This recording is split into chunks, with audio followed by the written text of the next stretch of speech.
Salam, salam, outsider, le débrief commence maintenant. Le Paris Saint-Germain l'emporte aujourd'hui 3-0 face à l'AC Milan à domicile. Le Paris Saint-Germain reprend la tête de son groupe et le PSG se refait. Pourquoi? Parce que la dernière fois en Ligue des Champions, vous-même vous savez, j'étais là-bas. J'étais à Newcastle, St James Park. C'est un stade qui est bouillant. Cependant, aujourd'hui, paradoxalement, et on va en parler dans ce débrief-là, Dortmund a réussi à gagner là-bas 1-0. Donc bref, le Paris Saint-Germain a réussi à se refaire après la défaite face à Dortmund. Victoire 3-0 face à l'AC Milan. La victoire, elle est claire, elle est nette, elle est précise. Il n'y a pas grand-chose à dire. En termes de football, ils ont été bons.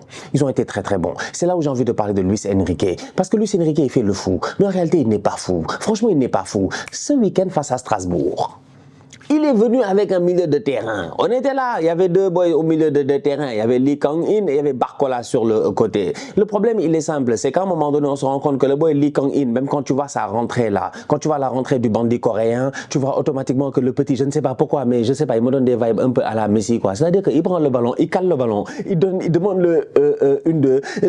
La façon même, il a réussi à fixer Mike Maignan sur la frappe. C'est-à-dire qu'il n'a pas boulé le ballon, il n'a rien fait, il a placé le ballon au petit filet. Le petit est dangereux, il est pertinent. Je pense qu'il est plus pertinent sur un côté qu'il ne le serait au milieu de terrain dans n'importe quel rôle, relayeur ou quoi que ce soit. Donc du coup, aujourd'hui, Luis Enrique revient avec un milieu à 3. C'est pour ça que je dis qu'il est fou, mais il n'est pas fou. Mais il fallait venir avec le même milieu que Newcastle ici face à l'AC Milan, même si l'AC Milan, ils ne sont pas sérieux. En fait, c'est ça le problème des Milanais. C'est qu'en fait, même si Paris avait mis peut-être un 4-2-4 aujourd'hui, je pense qu'ils auraient gagné. Parce que les Milanais ne sont pas sérieux, sincèrement. Une équipe, tu la regardes sur le papier, tu te dis, ouais, ça a l'air pas mal défensivement quand même. Il y a des beaux noms, il y a des bons joueurs de football, un très bon gardien de but. Donc ça devrait aller. Mais malheureusement, aujourd'hui, défensivement, ils n'ont pas été bons, ils ne se sont pas gérés. Kylian Mbappé, il rentre dans la surface de réparation. Kalulu, il recule pour aller où? Pour aller où? Franchement, il recule pour aller où? Mais attaque le boy, attaque le boy. C'est pour cela que je dis qu'aujourd'hui, dans tous les cas de figure, l'AC Milan a fait un non-match. Ils n'ont pas été bons, les Milanais. Je m'attendais à mieux de leur part. Je m'attendais à beaucoup plus d'intensité, un peu plus de pressing, qu'ils fatiguent les Parisiens, qu'ils mettent la pression. Ça fait 3 matchs d'affilée qu'ils jouent en Ligue des Champions. Ils n'ont pas mis un but. Ils sont sérieux, eux? Quand même, c'est la Champions League. Ils sont pas sérieux. C'est pour ça que je dis qu'aujourd'hui que 4-2-4, 4-3-3, machin, Luis Enrique, j'avais juste envie de l'attaquer parce que Luis Enrique faisait le malin la dernière fois à vouloir nous faire croire que son 4-2-4 était pertinent. Alors qu'aujourd'hui, on voit bien que quand Vitinha revient au milieu de terrain, ça va beaucoup mieux. Donc du coup, tu as Vitinha qui est au milieu de terrain, Zahir Emery Ugarte, beaucoup plus de stabilité. Ça donne un peu plus de liberté aussi à Kylian Mbappé qui a moins besoin de faire certains efforts défensifs, même s'il n'en fait pas énormément. Mbappé, il est sur le terrain, il se gère. Il rentre donc face à Kalulu. Kalulu recule. Je répète encore une fois, pour aller où? Pour aller où?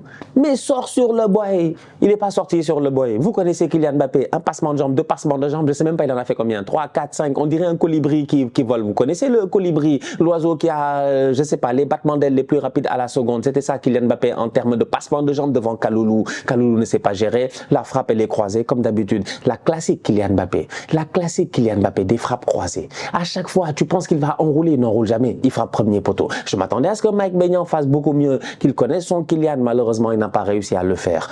Du coup, tu as un Paris Saint-Germain qui réussit à se gérer. Même Ousmane Dembélé, il a marqué. Et pourtant, dans ce match-là, malgré le fait que le Milan AC ne faisait pas un bon match, Dembélé, sur le côté, il a fatigué le boy Théo, c'est vrai, mais Dembélé ne fait pas un grand match encore une fois. Heureusement, il claque son but. Et à partir de ce moment-là, il se libère. Et après, il y a le but de Kolo Muani parce que le marquage des Milanais est terrible. Je vous dis, les Milanais ne sont pas sérieux. En fait, je ne sais même pas qu'est-ce qu'ils font en Ligue des Champions, eux. Ils sont venus pourquoi quand même, là, c'est Milan? Franchement...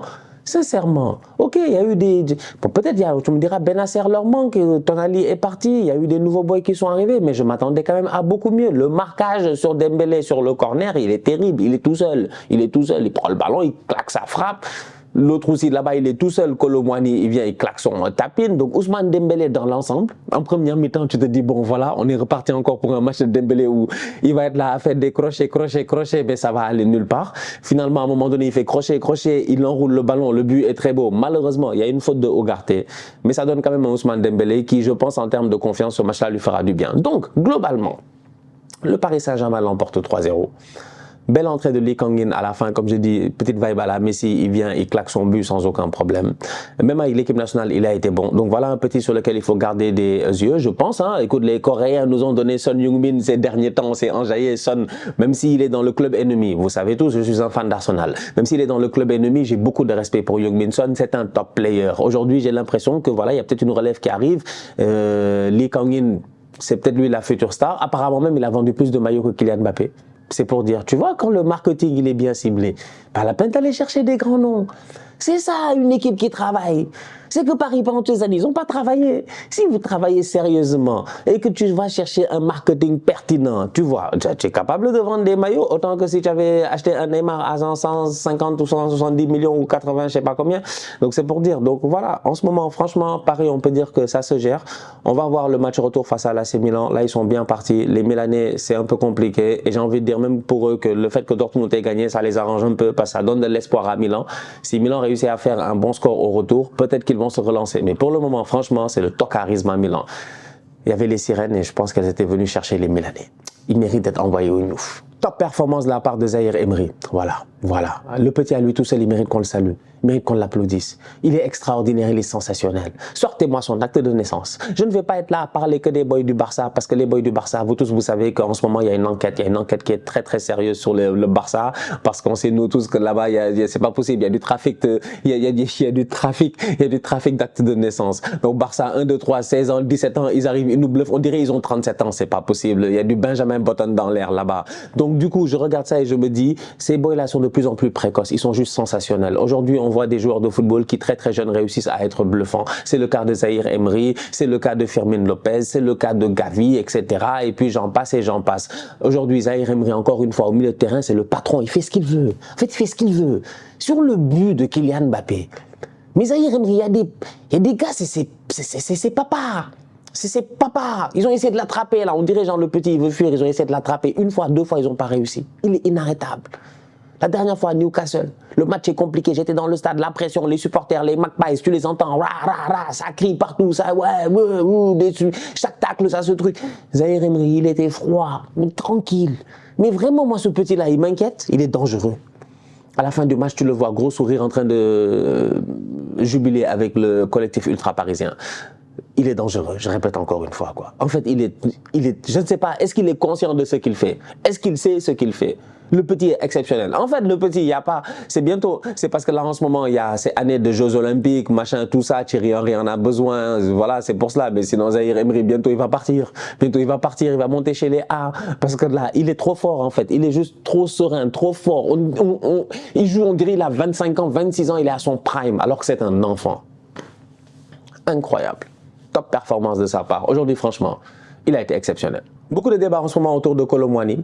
90 millions, bon, on est tous d'accord que quand même c'est cher. Franchement, c'est cher. Voilà, 90 millions, c'est cher. Mais bon, le boy, c'est pas de sa faute s'il a été payé 90 millions. Il est parti à la Coupe du Monde. Vous tous, vous savez, c'est quoi une Coupe du Monde? On était tous dans l'euphorie. Tout le monde était dans l'euphorie. La France avait de sérieux problèmes de temps en temps offensivement. Out of nowhere, en demi-finale, face au Maroc, il y a un boy, il est rentré, il s'appelle Randal Kolo Muani. Il est rentré, il a commencé à virevolter les affaires et tout. En finale, il est pertinent, il rentre, il commence à virevolter les affaires et tout ça. Il est virevoltant, le petit, il est électrique. On peut pas le lui enlever. Il a été pertinent en fin de Coupe du Monde. Une Coupe du Monde, ça marque les esprits. Donc du coup, il retourne en championnat. Il fait une très belle deuxième partie de championnat. D'ailleurs, il a même fait une belle saison tout court. Il est chaud. En début de championnat, encore une fois, il est chaud. Dès le début du championnat, il claque ses buts. Il dit, il veut partir. Pour aller où? Rejoindre l'équipe de son pote, Kylian Mbappé. Il n'y a pas de problème. Il n'y a pas de problème, franchement. C'est les poteaux là-bas. C'est les poteaux. C'est les trois mousquetaires. Kylian Mbappé, Randal Kolo Muani et puis Ousmane Dembélé. Voilà, vous apprenez là, comment il s'appelle? D'Artagnan, machin, etc. Mais